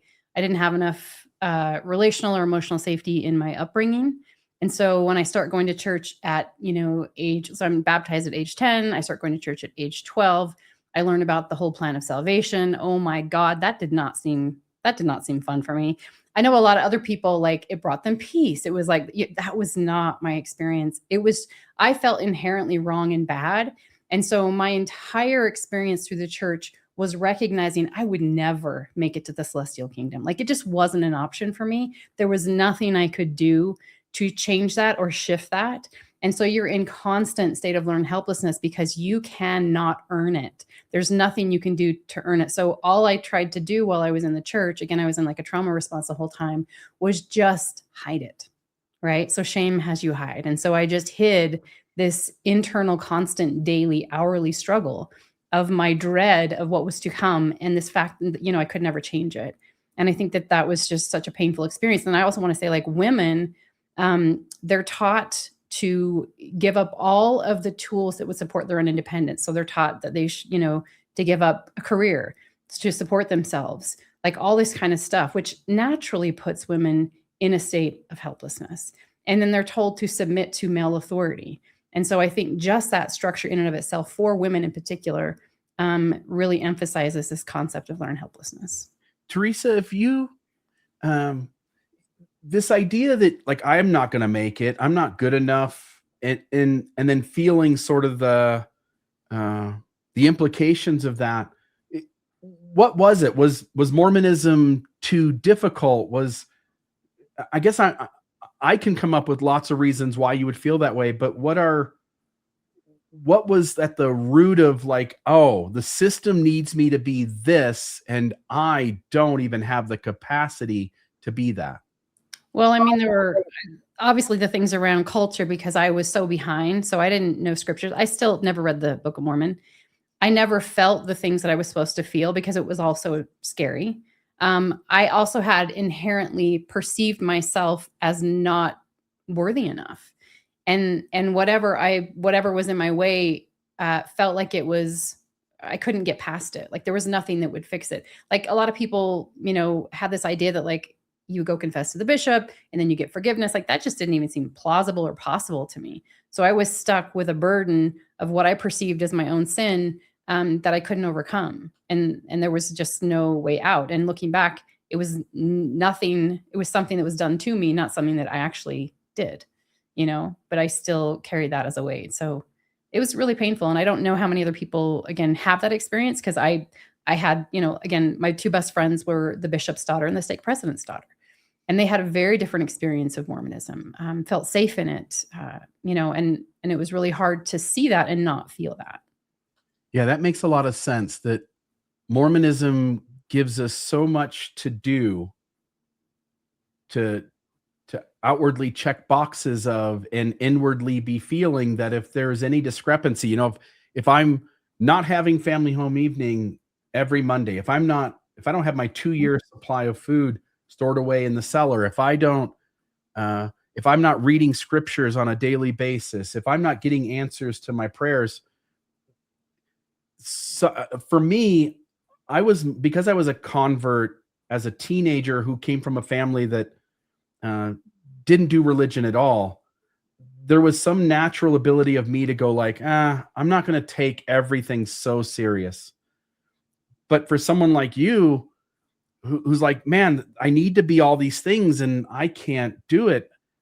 It makes a lot of sense to me as you say that there would be this sense of learned helplessness, and there would also be a sense of sort of devaluing yourself.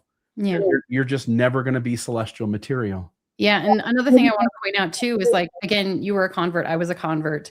You jumped into the system and you were like, wow, this is amazing, right? Because this system was designed for you.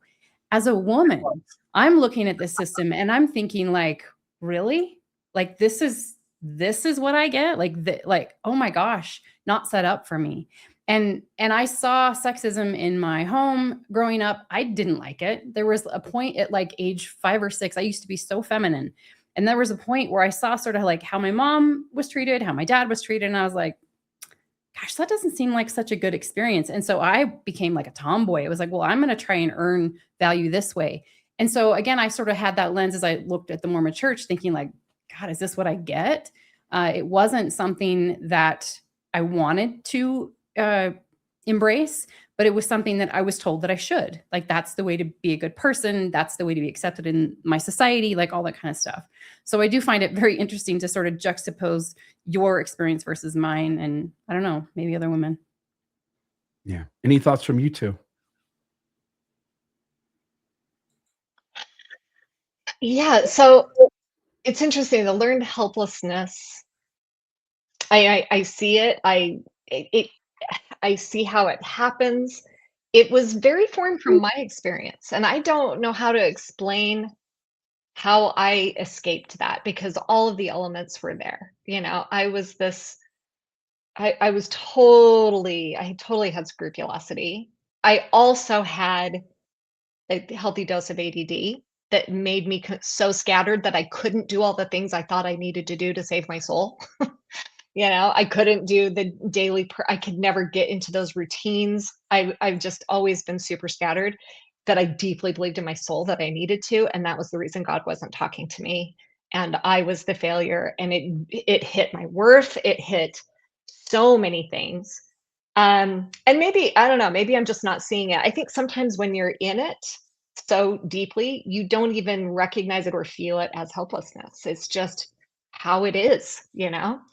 And as I came out of it, like I had a lot of ability to make my choices at that point. I made the hard choice, even though it hurt. I never felt helpless in that. I was always able to connect back to what I really cared about. And once I gave myself permission to do it, I did it. So I didn't feel like a ton of helplessness. Uh, Maybe it just felt more like despair and worthlessness while I was in it, or feeling I never deserved. I didn't deserve the good things. I didn't deserve what other people deserved. I hadn't earned it. I think there was a bunch of that in there for me. Did you sense, Jana, that women held a less privileged position? Again, Mormonism is telling all of us that women are on the pedestal, and the reason men have priesthood is because we need it to be as good as you. And Right. really what the system is doing is trying to make an excuse for why men have as much power and privilege as they do. Do you perceive in the system that as a female, you're the less privileged of the two genders? And how does that play out in your mind? Yeah, I mean, when I was in it, and this is why, I mean, like, this is a big deal online right now with especially the younger apologists. Like, they are just pushing against feminism and saying, I don't need this, I'm empowered. And I believe them, because I felt that when I was them. I did not feel, I didn't even see it. Like, I was blind to those systemic differences. And it's because I felt like I did have a strong voice. I do say things when I feel them. But when you're in line with the patriarchy, then of course, you've got a voice. We think you've got a great voice. You're upholding us. So, I mean, now that I'm on this side of things, of course I see it differently. Of course I see, because as I shifted, I'm still mouthy. So I would say it, and I'm like, wait, they're not like listening to me anymore. Now I'm suddenly dangerous. Why are they not? They know I'm a reasonable human being. Why are they not listening to me anymore? I mean, it took experiences like that for me to see it, to be like, oh, unless you're saying what they're saying, So I mean, I know, like my own mother feels this way. She's a very outspoken person. She's not a wallflower. And she's just like, I've never felt like every bishop has listened to me. Like, if I say something, people listen to me. And you don't even notice. You can be in a place where you do not even notice these things. If you have priesthood leaders, if you have parents, if you have father figures, you have people in your lives that are very open and loving and really kind of believe in equality themselves and are, listening and giving you kudos when you're saying the right thing, you you really can't see it, and you're not really experiencing it. And I hear it. I hear when these apologist women are just like, "What do you mean? You think I'm just stupid? You think I can't form a thought for myself? Of course I can. I have choice." It does feel like that when you're in it. It does. I validate it. Yeah. Yeah. It, as long as your thought process is somewhat in line with the church, then you get to go along thinking like, oh, like I'm allowed to have a voice. If I wanted to disagree, I could disagree. And then until you disagree, and then you realize like, oh, my voice only had value so long as I upheld the patriarchy. That's right. Yeah. And I've even seen some of these people, like, they show as proof, like, little things they do that's not like totally in line. See, I can do this. I'm fine. But it's always just in these little ways. It's the ways that they've decided, and that they can still keep their capital and do them. Yeah, the things the system says, not, we don't really want you doing that, but we'll let you do that. Just don't do these other things. Yeah. Yeah. I mean, I guess if you want a second piercing in your ear, you can do that, Yeah. That's the way it works. Julie, any thoughts from you on this? And I'm curious with you too, like, how did you negotiate the privilege differential between men and women when you were all in and believed? I always, even from a young age, saw the power differential in the church structure and in my family structure. And I reacted to that and was like, I got to figure, like, the thesis of my life has been like, can an active LDS woman have an amazing life, have a self, have a career, and have a family? And so, like, my whole life has been organized around like not being that. I mean, now I'm like, I'm just am who I am. But for a long time, it was like a reaction to that. Like, I'm not going to be helpless. I'm going to have a say. I'm going to have a voice. And so I feel like I've had one in spite of the organization of the church and in spite of the culture, just because, and it was kind of my rebellion. Like, I'm going to have a self, and it served me well. I'm really grateful that I was privileged enough to have therapy as a teenager and come from a creative, expressive family. I think that helps. And, but I did witness that and decided that can't be me. That's not the life I want. I don't want to feel helpless in my own life. And I remember there was a moment where I realized, like, this is my life. The prophet, the bishop, my dad, whoever, no one is living my life except for me. And this is my stewardship. This is my thing, and really kind of claimed that pretty early on. And I'm so grateful that I had the opportunities to develop that at a pretty early age. One of the things that's happened over the last few years, I can't remember her name, but she's an auxiliary presidency member, might be the Relief Society, might have been Primary Young Women's, but Camille Johnson. Is it the one who worked at profession? Yeah. She was my mom's divorce attorney. So you knew where I was going. It's this really strange paradox where, on one hand, as you said, Julie, if you want to be a professional woman, think for yourself, be independent, choose to have kids, not have kids, you're just going to live your life and pursue the things that you want to pursue, education-wise, job-wise, love life-wise, whatever it is. And the church, as you point out, the church is like, you can't do that. You're not allowed to do that. Isn't it strange? The paradox is, isn't it strange that now the general authority or the auxiliary authorities, females in the church who serve in those positions, are picked from the other category where you weren't allowed to do that?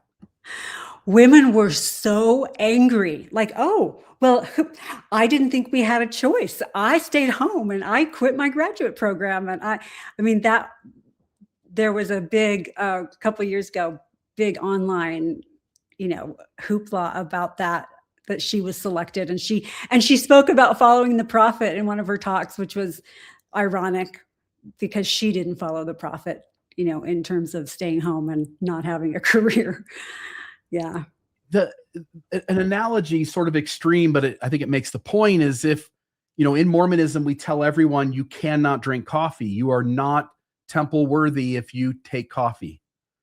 And if in the modern moment, if all of our top 15 leaders were chosen from men who drink coffee, it seems like what they're teaching, whether they mean to or not, is that we speak out of this side of our mouth and say this, but the people we actually value and want to be leaders in our church are the ones who push back against what we say and do something different than the rules that we lay down. That seems to be, at least in part, the message that they're giving, whether people see it or not. Any thoughts? Or we value masculine things more than we value feminine things, right? Like which could be an illustration of that. Like, she's had this high-powered attorney career. She was a partner. We value her strength because she plays more of a masculine, or, quote unquote masculine role. And we value that more than we value what's associated, or the work associated with women. Almost like she's a Trojan horse. Well, and let's just note, she's one of all of these leaders. So I don't know that there's this big, vast change and that the church is suddenly valuing this. I think they are forced to a little bit because of younger generations. Women are going to have careers. I mean, they have to in our economy. And just things are shifting, and they can see that they're alienating young women. They've got to have a different message, right? So I don't know. I don't think that there's suddenly like, oh yeah, this is what we want to venerate. But I think you can tell in the PR, they're trying to open the field to say, yeah, there's room for lots of different kinds of people here. Operationally on the ground, I don't know. Yeah, I think you're right. Like, it would be false to say it's all of them. But there's enough of them. Bonnie Cordon, Sharon Eubank, there are others who have professional careers. And I think, to what Julie was saying, on some level, it's like, it's not a good Mormon who does that, but it might be a good Mormon leader. Well, you develop skills, right? If you have a professional life, you develop specific skills that can serve the organization. So the organization is using the skills, the professional skills, to help run the organization. So it serves the system. Yeah, 100%. All right, I'm going to put this up. I told you guys I would keep you less than 2 hours. We've got 5 minutes left now. I just saw the clock. I want to just get at least each of you to say something here.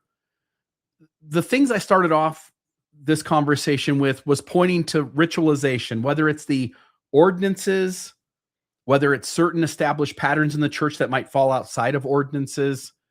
For instance, we show up at church at this time, we move to these classes, we do primary, during a weeknight, we do young men's and young women's in a weeknight.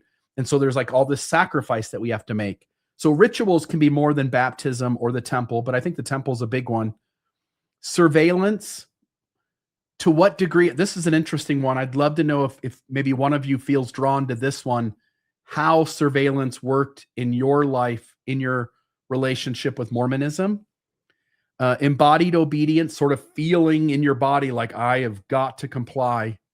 And what the church did to make you feel that. I guess what I'm getting at is, as I talk about ritualization, surveillance, embodied obedience, incentives to conform or punishments if you don't, and then the fear of loss of connection with people you love and care about, your congregation, your ward family.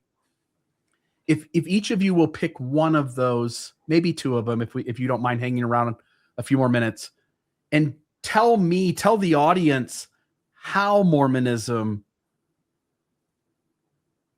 pushed you or manipulated you to behave in certain ways by using those vehicles? And then I'll stop there. Any thoughts from you on any one of those, how they played out in your life? I was just going to grab surveillance because that and just really quickly, because again, so many of us are so used to gossip, and talking about like who wasn't wearing their garments, or who was wearing this or that, or who didn't take the sacrament, or whatever. Seeing somebody, at the church, at the store on a Sunday, like all these different little things that would reinforce, behaving in certain ways. Yeah. That was one of the ones I picked as well, but I literally have people surveying my social media and writing letters to my church leaders. And so people in my former ward and stake writing letters, talking to the stake president. So that one's that has had a huge impact on me. And kind of what I talked about earlier, kind of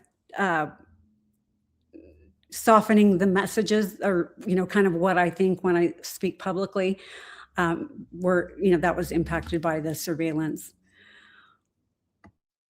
Yeah, Strengthening Church Members Committee is a surveillance program. Yes. Jana, any one of these stick out for you, and in what ways did that one play out? Yeah, for me, I think surveillance was huge, but for me, it wasn't necessarily being aware of the way that other people were surveilling me or the leadership. It was God. It was just, I just felt like God was always watching me and I was always failing, right?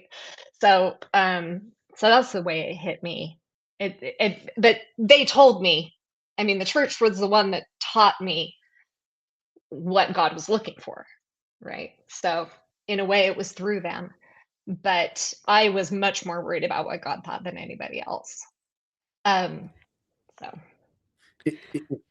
please. Oh, I was just going to jump to ritualization, but if you had something about surveillance. No. I was going to ask if there were any others on the list that one of you wanted to speak on.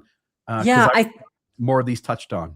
The temple and the power of doing something over and over again and getting used to things that are not that are scary or inappropriate, or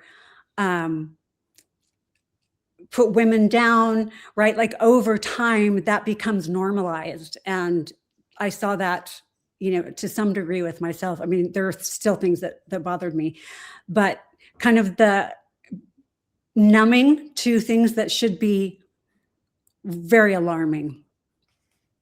Yeah. And I was going to say, as far as ritualization, Bill and I were listening, or I don't know why we were singing like I'm a child of God. Maybe we heard it somewhere. And I was just thinking about the cadence of it, and how it's almost like hypnotic. And so I think, the hymns are sort of things that sort of ritualize and reinforce things in the brain. I was thinking that song again. It said something about like the only way to return to God is through this process. And I was like, oh my God, like, why would you even think that you had to earn your way back to God in the first place? Like, that's a weird idea, but it teaches you that that's the process. And the only way out, is through this church. Yeah. Okay. On the ritualization, I totally agree with everything you guys are saying. And also there's this piece of me that's like, I don't picture there being people in church leadership that are like mustache twirling villains saying, how do we keep people down? And how do we make a ritual that convinces people they're less than? And how do we control them? And how do we, it feels that way. But I just think that the way that people organize to try to, I don't know, keep groups together, moving toward the things that they really believe are important, and that will lead to salvation and will lead to happiness. This is the outcropping. It's both. It's not that anyone's necessarily the villain, and also it can be horribly damaging the way we go about this, and it makes it a I don't know. It's really awesome to think that we can have somebody to blame for all of this, and this is what makes the grief of a lot of faith transition kind of complex, is who am I blaming? Am I blaming my parents or the people they learned from? And even church leaders today learned from other people. Like, it's really hard to know where to place all of this because it's kind of the dawn of mankind. This is how humans organize. And also, I think these conversations are so important for us to see these mechanisms of what results when we try to operationalize these things, because it can be soul killing. Yeah. Let me say this, and then I'll get us out of here. To what you said. So when I read Catherine Lewis's recounting of the early endowment, I'm imagining that the three of you know this, but maybe you don't. In the original endowment, there was a bathtub, and men and women were brought into separate rooms. It wasn't like men saw women naked and women saw men naked, but women were brought into a room, men were brought into a room and told to get naked and to get in the bathtub, and then they were washed and they were anointed. Now, I had the shield on in 1997, and I thought that was a violation of privacy enough. But the moment you put somebody into a religious ordinance without any preparation and you tell them to get naked, you have crossed a boundary that has told them how the world works and who's in charge and what rights you have, that you learn helplessness in that very moment. It's one of the steps. And so, like you're saying, Jana, maybe, and probably so, it's not that someone sat down and said, what are the best ways to manipulate people? Let me make those our ordinances. But they, as you point out, they work nonetheless, and we need to see them. And so we go back to that moment. Again, I started off this conversation by pointing at the early history and saying, look at these moments in early church history where women's resistance is broken down. And then here we are having a conversation about the modern moment. And so it'll be easy for a believer or someone maybe on the front end of deconstructing, you go like, well, that was then. We don't do that now. It's safe now.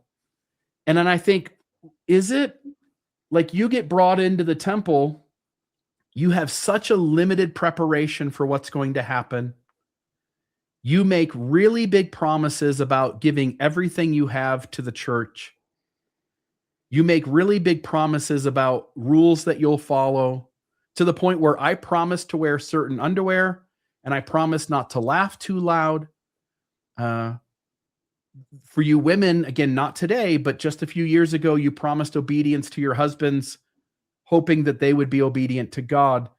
And the system gives you no way to work around that. And so I'll just say that there are absolutely ways that Mormonism today imposes on you that you conform. It's not just the temple in 1843, 1844, 1845. Things certainly have softened, but it's happening in this moment as well.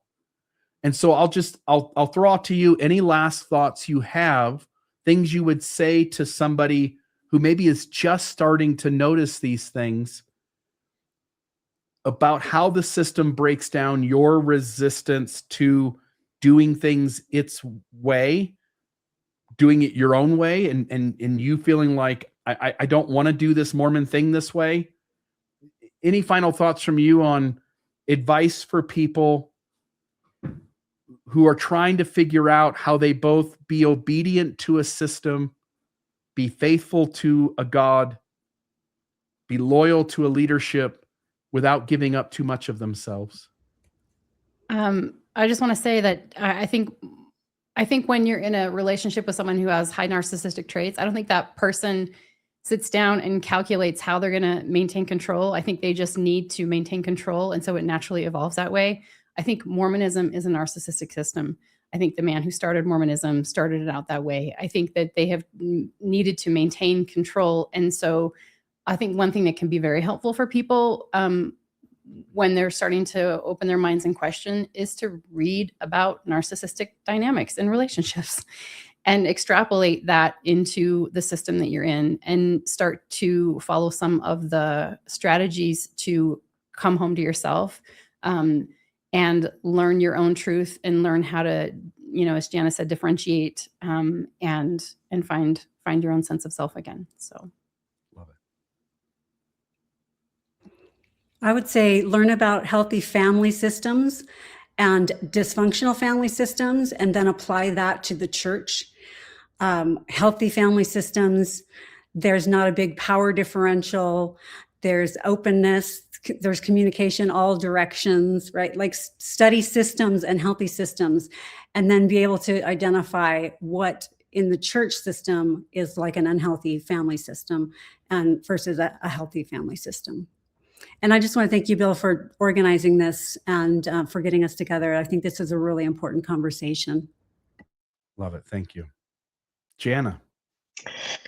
Yeah, the first thing I'll say is, yeah, thank you for organizing this. And we've kind of focused on the female experience here, but I just want to acknowledge that this is not just a female experience. All of these same, 5 things apply to men as well and their experience. Even Brigham Young reports that when he first heard about polygamy, he wished he didn't exist, right? And he got on board in a big way, right? We all kind of do when we find our way to be part of the system and make it work for us, right?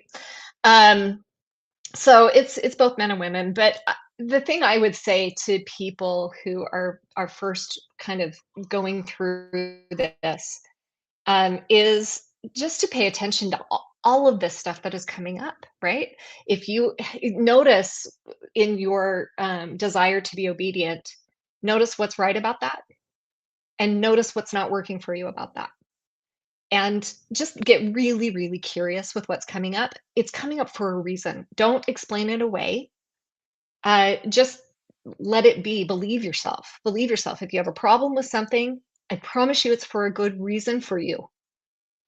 And so just investigate it and make space for it. And I promise along the journey, if you stay in that place, it'll make perfect sense to you at some point.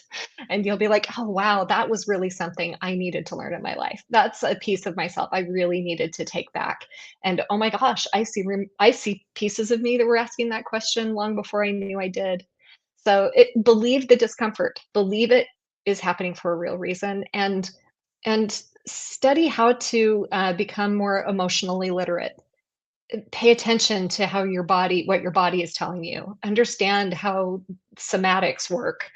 Get in touch with what your body is telling you and believe it. Just believe yourself. Just take a little moment to believe it. And don't think like it's either me or God.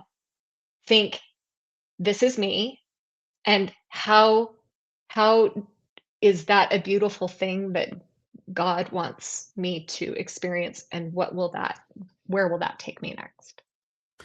Yeah, you are hitting on something that Teresa and I are always emphasizing in the support groups we do with people that we talk to.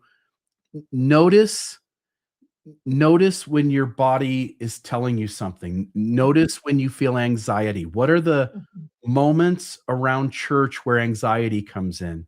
Notice the moments where you're feeling activity.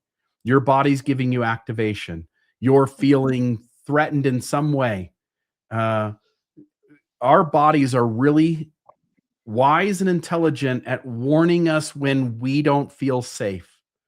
That mechanism's been working for millions of years. And I think all of us, if a system teaches things, and in high demand systems, things are taught to suppress our warning systems. And I would just say, notice when your body is saying something to you. So Jana, I think you're hitting it on the head. Notice reactivity, notice sensations, notice fear responses, anger responses. All of those are signals that something is a little off, and your body's telling you it doesn't quite feel safe in this moment. And as you point out, like, pay attention to it and trust it, like, believe it. Anything else? Please. Well, just one caveat to that, which is that our programming can also warn us against things that would be good for us, right? Just from programming. Yes. Yeah. So this is one of the hardest things to do, is to learn that difference between what is our unhealthy programming and what is our soul trying to bring us to something more whole. And so also just running all of it through a lens of love. is super important, and loving the parts of us that are holding the programming, not pushing it, don't be too quick to push any of it away, because sometimes it's a really hard discernment. It takes us a really long time to figure that whole thing out. That maybe if you have the ability, sit through some scenarios a few times, allow yourself to get it wrong the first time. If you want to trust the system, trust the system. If you want to trust yourself entirely, trust yourself entirely. And as the gospel says, right, test the fruits thereof, and see where it takes you. Because as you're right, sometimes discomfort is the gateway into something bigger, and sometimes discomfort is a warning sign that someone or something doesn't have your best interest at heart. That's right. Love it. Love it. Well, I want to say thank you to the three of you. It was so important to have the three of you on here and for you to be able to share your thoughts and ideas as we went over this.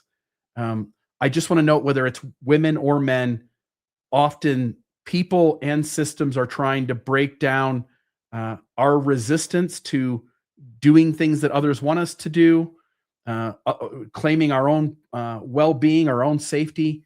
And so all of us should be encouraged to just notice things inside of ourselves and take good care of ourselves, and beware that whether it's Mormonism or not, that there certainly are people or systems that are out there to manipulate us and try to get us to be their version of us, and that we ought to pay attention to that. Thank you to all three of you.